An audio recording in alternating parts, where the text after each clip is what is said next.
Então, neurociência é um estudo do sistema nervoso. A gente fala muito de como o cérebro aprende, como está a aprendizagem do cérebro, mas a aprendizagem vai além do cérebro, né? Quando a gente fala de neurociência, a gente fala de todos os estudos relacionados ao sistema nervoso. E até o nome pode dar uma pegadinha, né? Porque a gente fala neurociência, parece a ciência que estuda os neurônios. E não é só isso. Então, neurônio é uma partezinha e a gente sim tem parte da neurociência que estuda o neurônio, outras áreas estudam a questão mais molecular de células da glia, de moléculas que se comunicam com esses neurônios, mas a aprendizagem ela vai muito mais do que olhar apenas para um neurônio. Tem que olhar então para um conjunto desses neurônios. Então essa aprendizagem ela parte da comunicação que os neurônios fazem e como essa comunicação ela vai sendo construída frente às experiências do ambiente. Tá? Então é um pouco sobre isso que eu quero falar com vocês hoje, falar um pouco de como que é essa interação entre os neurônios e como essa interação entre os neurônios ela traz aí então essa aprendizagem. Deixa eu ver que horas são, se a gente já pode começar. 7h36. Bom, eu vou então falando com vocês um pouco sobre esse caminho da neurociência com a aprendizagem. Se vocês forem tendo algumas dúvidas também, podem ir colocando aqui no chat. Se der para eu falar no meio da minha fala, eu faço. Se não, a gente deixa para o final, eu volto aqui no chat e vou buscando. Deixa eu só ver aqui um negocinho. Tá, joia, beleza. Então, vamos lá. Então, como eu falei, a neurociência é a ciência que estuda o sistema nervoso como um todo. E ao estudar o sistema nervoso como um todo, a gente percebe que nosso cérebro, nossa mente, nosso sistema nervoso, ele não funciona como pequenas caixinhas. Então, muitas vezes a gente fala, aqui está minha memória X, o que eu gravo as minhas informações no hipocampo. Então, a gente ouve muito falar, no cérebro direito está uma coisa, no cérebro esquerdo está outra, e a gente percebe que não é bem assim. Então, o nosso cérebro não funciona como diversas caixinhas que a gente vai acessando, mas sim como uma teia de informações. Então, tão importante, ou talvez mais importante que os nossos neurônios e que onde que eles estão, é com quem eles se comunicam. E como eles se comunicam. Essa comunicação a gente chama de sinapse, que é quando um neurônio ele conversa com o outro. Quando a gente tem vários neurônios conversando, a gente chama isso de uma rede neural. Então, uma rede neural, ela se dá para a criação de comunicações entre os neurônios ou para a criação de sinapses entre vários neurônios em diversas partes do cérebro. Então, por exemplo, estou falando com vocês.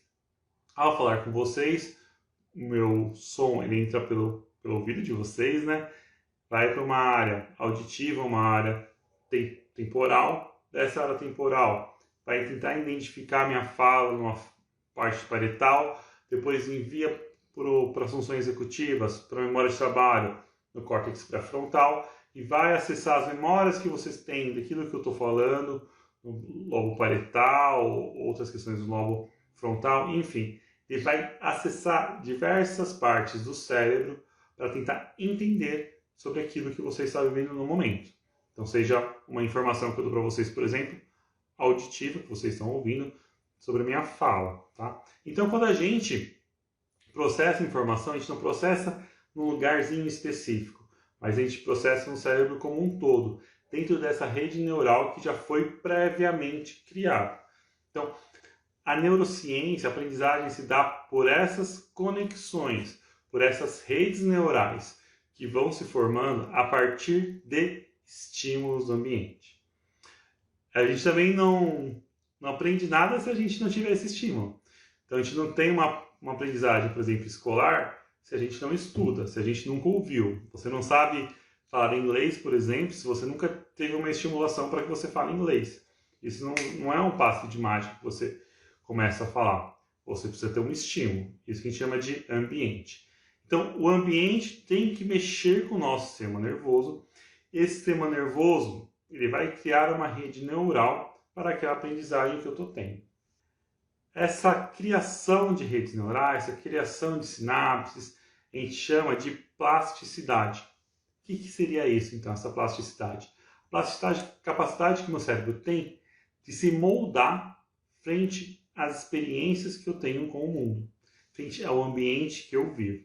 Então, toda vez que eu tenho uma exposição a um determinado assunto, a uma determinada aprendizagem, a um determinado momento, o meu cérebro ele vai criando novas conexões. E essas novas conexões geram novas redes neurais que partem do que eu já tenho criado no meu cérebro. Quem estuda educação já deve ter ouvido falar da zona de desenvolvimento proximal de Vygotsky. E a ideia de redes neurais, ela conversa muito bem com essa ideia de Vygotsky. Então, para eu ter um conhecimento, eu parto daquilo que eu já possuo. Para eu criar uma rede neural, eu parto das redes neurais que já tenho estabelecidos para criar uma nova rede neural. E essa mudança das redes neurais, essa maleabilidade que o nosso cérebro tem em criar essas novas redes neurais, é que a gente chama então de plasticidade. Então a gente só aprende devido à plasticidade. Essa plasticidade já está tanto realizada a aprendizagem quanto a recuperação de lesões também. Então, quando uma pessoa sofre um AVC, que a gente chama hoje de AVE, que é acidente vascular encefálico, tem uma perda de neurônios no local específico do cérebro, ela pode ter comprometimento na fala, comprometimento no movimento, no pensamento. Com a motricidade, com o movimento, a gente vê mais claramente que muitas pessoas que sofrem um AVC ou um AVE acabam, depois de um tempo, recuperando essa função. Por que isso ocorre? Porque essa pessoa vai numa fisioterapia, vai numa terapia específica para recuperação de movimentos, e essa terapia ela vai fazendo uma estimulação no cérebro, e o cérebro, o sistema nervoso como um todo, ele vai modificando as redes neurais que já tinham lá, ou vai modificando os neurônios que às vezes tinham uma outra função para que desempenhem a função do movimento. Tá? Então a gente tem a capacidade de modificar no cérebro a tal ponto de que uma área que antes era, por exemplo, uma questão mais de sensação, começa a incorporar uma função de movimento. Então, o nosso cérebro tem um potencial muito grande para aprendizagem. E quando a gente fala de cérebro com esse potencial para aprendizagem, não se limita apenas às pessoas que têm um desenvolvimento típico, um desenvolvimento que a gente fala entre aspas de normal. Mesmo as pessoas com uma deficiência, com um transtorno, elas conseguem aprender. Tem algumas limitações, algumas barreiras, mas a capacidade de plasticidade a gente sempre tem. Tem períodos na vida que a gente tem, nosso cérebro é mais plástico, ele está mais pronto para aprender. Outros períodos no nosso desenvolvimento, o nosso cérebro não está tão plástico, é mais difícil a aprendizagem, mas a aprendizagem ela sempre é possível. Donald Hebb, ele tem uma frase que foi conhecida como Lei de Hebb, que é uma máxima em neurociência que a gente chama neurônios que disparam juntos se conectam. Então, o que isso quer dizer? Quando eu tenho uma ativação de uma rede neural e essa ativação dessa rede neural ela ocorre ao mesmo tempo que uma outra rede neural também é ativada, elas começam a se conectar. Então, por exemplo, eu estou falando com vocês e estou ativando pela minha voz uma rede neural auditiva. E esse mesmo tempo, vocês estão sentindo uma emoção frente àquilo que eu estou falando. Ao sentir essa emoção, vocês estão ativando uma rede neural emocional. Se eu ativo essas duas redes ao mesmo tempo, elas vão se conectar. E aí, essa rede auditiva e essa rede emocional passam a disparar juntos. Então, estou ativando essa rede auditiva e essa rede emocional. Fiz uma conexão. Com o passar do tempo, essa conexão ela vai ficando mais forte. E toda vez que vocês vão ouvir a minha voz, ouvir meu tom de voz, ele vai acabar por também ativar essa rede emocional. Então, quando a gente ativa duas redes neurais juntos, elas se conectam e se isso acontece repetidamente, ela se fortalece. Então, a gente pode pensar, vamos pensar num exemplo para ficar um pouquinho mais prático. Quem de vocês nunca passeou na rua, estava andando na rua, estava andando em algum lugar e sentiu um cheiro diferente? Ao sentir esse cheiro diferente, parece que você lembrou da sua mãe, da sua avó. Por quê? Talvez essa rede olfatória, essa rede do cheiro, estava conectado ou era muito parecido com o cheiro que você ia na sua mãe, ou o cheiro da casa da sua avó, quando ela fazia um bolo. Você sente o cheiro de bolo lembra automaticamente da sua avó. Porque justamente essa rede, eles se fortaleceram. Quando vocês me veem agora, essa é a segunda live que eu faço. Então, acho que a maioria das pessoas aqui estão conhecidas, já me conhecem. Mas faz de conta que vocês não tivessem me visto. Já fiz uma live e vocês participaram. Fiz mais uma live hoje e vocês estão participando. Uma live semana que vem, vocês também participam. Num quarto dia que vocês só ligarem a live, mas não aparecer a imagem, por exemplo, tem algum problema aí no Instagram que minha imagem não está aparecendo. Vocês vão ouvir a minha voz e parece que vão ver a minha face. Porque essas redes estão muito bem conectadas, essas redes estão muito juntas. Então, quando eu faço essa conexão, ao acionar uma rede, eu aciono outra. Tá?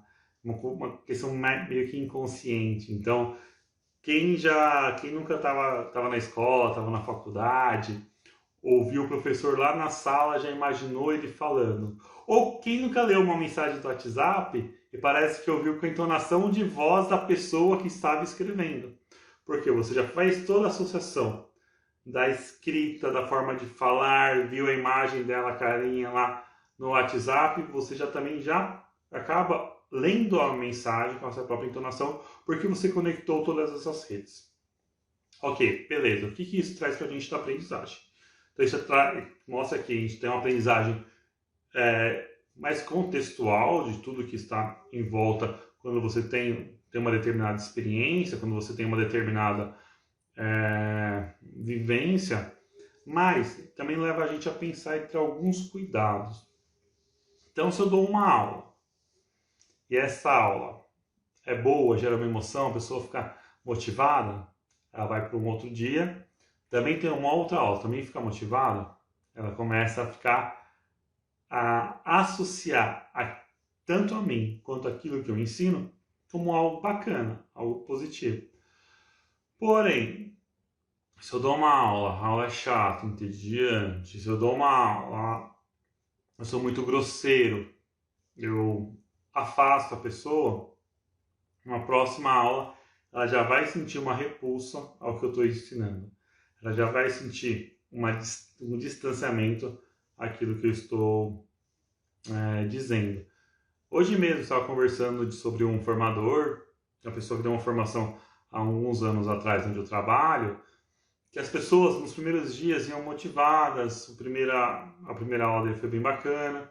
Com o passar do tempo, ele não mudou, não ativou a emoção. Nos últimos dias de formação, as pessoas iam para a formação não ligando mais para o que estava aprendendo, chegava conversando, não dava a importância para aquela pessoa que estava ali ministrando um curso. Então, por quê? Porque elas já fizeram essa associação da pessoa que estava dando o curso como algo chato, como algo monótono, como algo que não fazia sentido para ela. Tá? Então, quando a gente fala que redes que disparam juntos se conectam, traz uma informação que é muito importante para quem quer promover uma nova aprendizagem. Então, quais são as associações que eu estou fazendo a hora que eu estou aprendendo? Eu estou promovendo no meu aluno uma relação do conhecimento que eu estou tentando passar com algo motivante, estou passando para o meu aluno uma associação daquele conteúdo como algo bacana, como algo gostoso, ou estou promovendo uma repulsa àquilo que eu estou ensinando. Então, qual que é essa associação? Como que a gente está, qual é a relação que eu estou trazendo para o meu aluno frente a uma aprendizagem. Então, pensar nesse conceito de redes neurais, por exemplo, falar da lei de Hebb, é um exemplo de como a gente faz a ponte entre a neurociência e a aprendizagem. Então, veja, a gente parte do que é biológico, a gente parte de estudos da neurociência. Estudos da neurociência mostram redes de neurônios sendo disparadas ao mesmo tempo, e até tem no meu curso de neurociência e aprendizagem, eu mostro que uma imagem feito com microscópio, de um neurônio mandando uma perninha de um axônio para fazer conexão com outro quando não tinha. Por que esse neurônio fez essa conexão? Porque eles foram disparados ao mesmo tempo. Então eu vou criando conexões entre redes neurais. Então veja, uma coisa bem básica da neurociência, da pesquisa, uma questão bem biológica, de pesquisa de base, ele acaba servindo como ponto de partida para eu pensar na relação que eu tenho com o conteúdo e com o meu aluno. Ou seja, a gente parte disso que é mais biológico e traz para o contexto da sala de aula. Não é fácil fazer essa relação. Um erro que eu percebo é que muitas vezes a gente vê um pesquisador falando de neurociência para quem ensina, para quem é um professor, para quem traz uma nova aprendizagem para uma pessoa, para quem promove a aprendizagem, só que fica muito na questão da pesquisa. Não consegue fazer essa relação com o processo de ensino e aprendizagem. Ao mesmo tempo, a gente vê muitos professores com uma leitura um pouquinho rasa, não tendo a noção da compreensão dos conceitos de neurociência, fazendo até associações que não condizem com o que as pesquisas mostram. Essa é a grande dificuldade, é isso que eu tenho que tentar ficou repetitivo, né? Isso que eu evito fazer. Então, como eu já trabalho em escola e desde 2010, fiz pesquisa em neurociência, fiz uma especialização em neurociência aplicada à educação, fiz um mestrado em neurociência e cognição, onde aí sim vai mais para pesquisa, tive contato com pesquisas básicas, conheci algumas coisas de pesquisas básicas, a minha pesquisa não foi uma pesquisa aplicada, uma questão mais cognitiva do que uma questão neurobiológica, mas eu tive mais contato aprendi dentro do mestrado questão mais molecular, um papel, como se dá uma sinapse, qual é a relação dos neurotransmissores, recaptação desses neurotransmissores, ou substâncias que interferem nessa neurotransmissão, mas também eu trago para essa prática de sala de aula, essa prática de escola, essa prática do processo de ensino e aprendizagem. A gente sempre fazer essa ponte. E agora, passando um pouquinho do que é neurociência, de como que se dão essas relações, indo um pouco para as perguntas, eu vou até pedir para que vocês, se tiverem alguma pergunta, agora é o momento, tá? Então, acho que deu para entender um pouquinho como está essa relação da neurociência e da aprendizagem. Se vocês tiverem alguma dúvida, pode colocar aqui no chat como que a aprendizagem acontece no cérebro. Tem várias perguntas, algumas eu recebi nesses últimos dias. Por exemplo, uma pergunta que eu já recebi, mas até já respondi, mas vou repetir aqui. Perguntaram para mim se era verdade que o TDAH acontece mais em homens do que mulheres, em meninos do que meninas. E sim, isso é verdade. Então, o TDAH ele é um transtorno que se manifesta mais em meninos. Agora, a gente não sabe dizer se isso de fato é uma questão relacionada com a genética masculina ou com a questão comportamental, como que a gente se relaciona, quais são as interferências ambientais com o homem, com o menino e com a menina.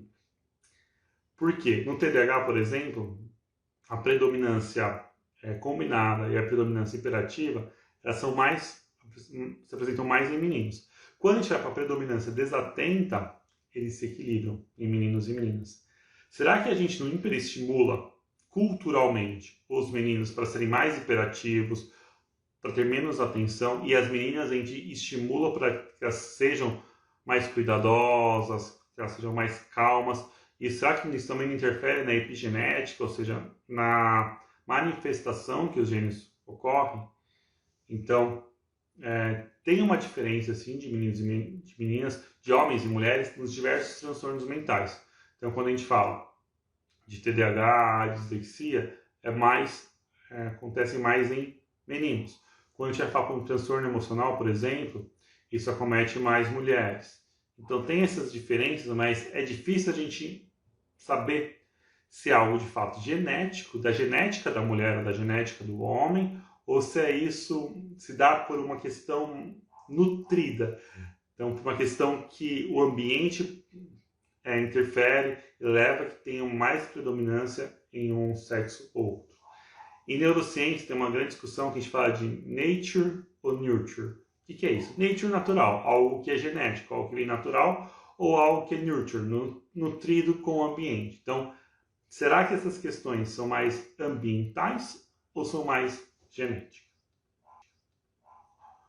Uma outra pergunta que eu recebi foi a seguinte: eu tenho um aluno que não se alfabetiza. A neurociência tem alguma técnica de alfabetização? E a resposta é não. A neurociência te ajuda a identificar o problema, mas ela não te traz uma técnica. Quem traz a técnica, então, é a pedagogia. Então, para quem é professor aqui e fala, nossa, meu Deus, eu vou perder meu emprego, a neurociência vai trazer uma questão totalmente nova. Não, não é isso. A neurociência vai te ajudar a compreender como aquele aluno aprende, compreender o que ele precisa para ter uma determinada aprendizagem. Por exemplo, no caso da alfabetização. Para o aluno se alfabetizar, ele primeiro precisa ter o aparelho fonológico bem desenvolvido. Se ele tiver uma disfunção no aparelho fonador, na compreensão fonológica, na consciência fonológica, ele vai ter dificuldade para se alfabetizar. Se ele tem uma dificuldade, por exemplo, visual, ele também vai ter uma dificuldade não corrigida, claro, ele também pode ter uma dificuldade para se alfabetizar. Se ele não tiver estimulação cognitiva prévia para dar as bases para a aprendizagem, ele também vai ter dificuldade para se alfabetizar. Por exemplo, pouca estimulação com brincadeiras, pouca estimulação visual, ter pouco contato com letras, com números, desenvolveu pouco a consciência fonológica que vai dar aquela base. Então, esse é um aspecto. Um segundo aspecto que ele pode não estar se desenvolvendo na alfabetização. Dificuldades emocionais com os pares, dificuldades emocionais na escola, dificuldades emocionais com os pais, pode estar passando, os pais passam por uma separação e o estágio emocional que ele está dificultando a aprendizagem dele. Pode ser uma questão fisiológica, ele pode estar com, por exemplo, pode estar desnutrido, pode chegar para a escola às vezes sem comer e por estar com fome, por estar desnutrido, ele também não consegue, ou tem uma dificuldade em aprender. Pode ter uma relação com a metodologia de ensino, então pode ser que o jeito que eu estou explicando não faz sentido para aquele aluno. Então tem que mudar. Talvez sair de uma questão mais global, uma questão mais fonética, ou ao contrário, seja uma questão mais fonética, mais global, tentar acessar os conteúdos que aquele aluno já possui. E a partir daquela compreensão de mundo, eu vou criando estratégias para que ele vá se alfabetizando, para que ele vá conseguindo fazer a decodificação do grafema, fonema. Então, tem a questão da metodologia do professor, tem outros aspectos que interferem. Então, o que a neurociência ajuda a gente é compreender o que pode estar acontecendo com esse aluno. Então, se o problema está na metodologia de ensino, a neurociência te ajuda a refletir sobre isso. Poxa, isso aqui não está dando certo, então vou tentar mudar. Se é uma questão mais de base, mais de desenvolvimento cognitivo prévio que essa criança não teve, então, eu preciso voltar lá, dar uma estimulação fonológica, tem que fazer atividades ritmadas, tem que desenvolver com a literação, brincadeiras de rima, posso também trabalhar com desenhos, com uma expressão, talvez ele não saiba se expressar, talvez ele seja tímido e isso também atrapalha nesse processo de alfabetização, não sabe se expressar na linguagem. Então, cada um desses empecilhos vai trazer uma intervenção diferente. Então, trazer uma técnica já fechada não faz sentido. Compreender como o cérebro funciona, compreender o que pode estar impactando a aprendizagem, isso sim pode ser um grande diferencial. Curte e compartilhe esse vídeo com mais professores. Assim podemos fazer a diferença na vida de mais pessoas. Não se esqueça de se inscrever e ativar o sininho para assim continuar transformando sua prática em sala de aula.